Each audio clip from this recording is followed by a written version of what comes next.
This is the new Dewalt DCH274 P2 SDS brushless drill. Now it's a 3-mode drill and the modes are down here, so it's easily changeable between them. On mode 1, which is just standard drill, they supply a normal twist lock chuck.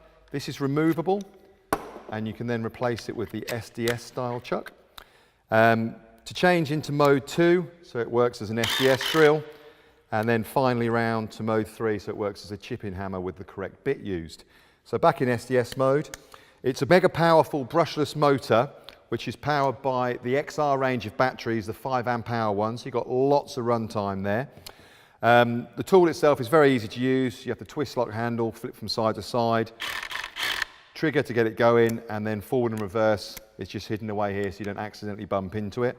The main thing to note about it though is it's got so much power but still offers the lowest vibration in its class, and you can see the dampers working here as I use it. Just pop my specs on.